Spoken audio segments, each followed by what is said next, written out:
Please help support the channel by visiting our Amazon store for such products like the Blue Yeti microphone, affiliate link below. Hey, what's going on, everybody? My name is Matt Jarbo. This is $3 Theater, and I know I've talked about Star Wars almost exclusively for the last week. I get that. The problem with Star Wars when it comes out is that it literally sucks the air out of everything else going on in Hollywood. Never mind the fact that it's the end of the year. They're getting ready to go into a kind of award season, so there's not going to be a lot of information. So right now, this is what we got. But this is a rumor. This is a rumor. I want to make that abundantly clear. I don't quite know how I feel about this information just yet, but there's a rumor coming out of ScreenGeek.net that Disney is expecting Solo, a Star Wars story, to bomb. Yeah, that's that's a pretty tall order. That is a pretty tall order. Now, here's why they think it's going to bomb. According to the report, it says, Disney is bracing themselves for the Han Solo movie to bomb. They were worried about it before all the Last Jedi controversy, but now they're essentially writing Solo off. The lead actor, Alden Ehrenreich, can't act, and they had a dialogue coach on hand for all of his scenes. On top of that, the script is unworkable. It's going to be a car crash. Now, in regards to the Last Jedi controversy, the two, they're not connected at all, but it does kind of tie into an overall problem with Lucasfilm. And I've said this before, I think it really does fall at the feet of Kathleen Kennedy. Her inability to lead Star Wars to where it needs to go is starting to show. Sure, the movies have done very well. The Force Awakens pulling in over $2 billion worldwide, $1.5 billion for Rogue One. The Last Jedi this week is expected to pull in $1 billion. So it's going to make a lot of money. These movies are going to have legs. Obviously, they're Star Wars. But the problem here is that there's a lot of problems behind the scene. I mean, if anything, falling off of the controversy from the release of The Force Awakens, which is how it felt like a Disney movie with the Star Wars name on it, then going into Rogue One, which many people, for some unknown reason to me, because I love the hell out of that movie, thought that it was a pointless film to make. We didn't need that story. I wholeheartedly disagree, but again, we can have difference of opinions on this one. And you look at the Last Jedi controversy concerning, well, a lot that I've already previously covered, you can see that there is clearly something rotten in Denmark. Now, with this, what it says about Alden Ehrenreich, that he can't act, that is something that's been going around for a while. That's something that's been going around for quite some time, that he's needed a dialogue coach on hand in order to be able to kind of like nail the Harrison Ford likability. And I know that it was between him and Ansel Elgort originally for the role. And I saw Ansel Elgort in Baby Driver this past summer. And I got done watching that movie. I looked at my girlfriend, I'm like, oh man, he should have totally been Han Solo. Like, he would have been a good Han Solo. I think he would have been a good enough Han Solo to launch it into its own series, like its own trilogy of films, because this kid is good and he could have done it. He had the swagger, he had the play, and I think that would have been good. We haven't seen anything out of Alden Ehrenreich yet, and I was kind of curious as to why we didn't get a teaser for the movie in front of Star Wars. You figure it's coming out in 6 months. They would have dropped a teaser, something to get the fans salivating at the end credits, you know, like coming May Memorial Day weekend 2018, Alden Ehrenreich, Emilia Clarke, Ron Howard's Solo. Giving us something, nothing. Which actually kind of leads me to believe that that there's some credence to this article. Saying, of course, that he can't act. And the only thing I've seen him in was Hail Caesar. And he was great in Hail Caesar, so I don't know. But let's also look at the whole situation involving Ron Howard coming on board after the firing of Phil Lord and Chris Miller, after they had to go back and almost effectively reshoot most of the film, where, you know, you had a lot of issues going on with that. And of course, Disney's been trying to very much play it off like, oh, no, this is nothing. Or, well, Lucasfilm, I say Disney, but ultimately it's Kathleen Kennedy's call. And so they're playing it off like, oh, Ron Howard, post photos on Instagram from behind the scenes.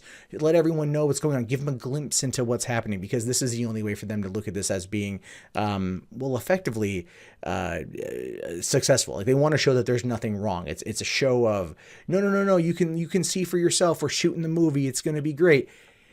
And I haven't really seen much out of Alden Ehrenreich in those photos. I saw a lot of Donald Glover as Lando Calrissian, who I'm extremely excited to see in the role. I saw Ron Howard doing some stuff with Paul Bettany, doing some stuff, other things. Didn't see a lot out of Alden, which is very weird considering the fact that he is going to be Han Solo. He is going to be playing this character. This dude should be front and freaking center, and we have barely seen him. Now, what does that tell you about the film itself? There are clearly issues here. Now, were Phil Lord and Chris Miller the people to hire for this movie? No, they weren't.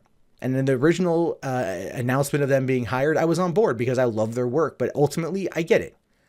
I get it. Ron Howard is the right person to bring it home. This dude, Willow, come on, man. Willow. It feels right up that alley. So I believe he is the right person to tackle this kind of project. That being said, was it salvageable? They say the script is unworkable. How bad is that? There are problems here that have stemmed out of Star Wars. And I think I know how to solve it.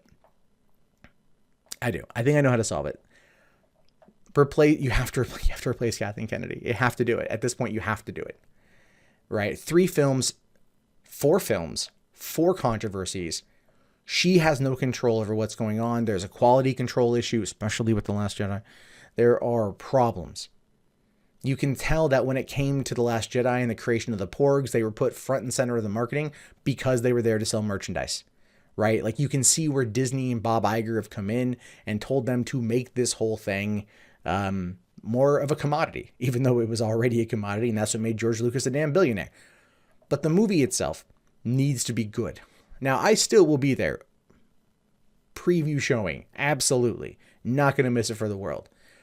But I'm going to go in with a very, very, very, I guess you could say, I'm going to be cautiously optimistic.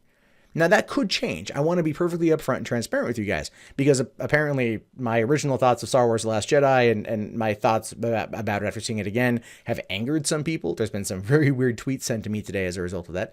But that being said, I'm open to this movie being fantastic. I want it to be fantastic. I want every Star Wars movie to be fantastic. I love Star Wars. If I see a trailer or a teaser and it sets the tone right, then I'm going to be more into it. I'm gonna be a little bit, my optimism will be higher, so to speak. But ultimately, if it looks bad, and here's the reason why I say that. If they're getting ready to go write this film off as a result of everything that's gone wrong with it, they're also going to have to look at Last Jedi. Last Jedi, I don't think is going to earn as much as Rogue One.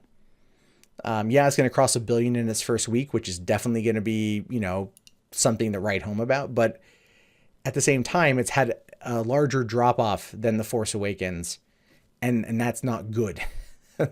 So negative word of mouth is hurting The Last Jedi, just as negative word of mouth from the very public falling out of Phil Lord and Chris Miller for Solo it might have a huge impact. And we're gonna learn this one out. And I have a feeling if this one fails to connect, if this one duds out, Bob Iger might actually call for Kathleen Kennedy to step down, which is unfortunate because she's been with Lucasfilm since the 1980s. She's been with Lucas and Spielberg since then. She knows them very well. I originally thought she was the best person to make the transition, the best person to kind of shepherd the franchises forward. And at this point, I'm so afraid for what Indiana Jones is going to turn into. But that being said, I want to know your guys' thoughts about this. Do you think that this report is accurate? Do you think that Solo is going to be an unmitigated mess? Do you think it's going to be salvageable? Do you think Ron Howard can do it? Or is it just time to hang up our Millennium Falcon posters and toys and put away our lightsabers and leave this childhood fantasy beside? These are things I want to know. Let me know in the comments. My name, of course, is Matt Jarbo. This has been 3 Buck Theater. If you haven't already, thumbs up the video, subscribe to the channel, and check back often for more content from me. Anyway, I'll talk to you guys later. And if you want to see more content, you can do so, right now.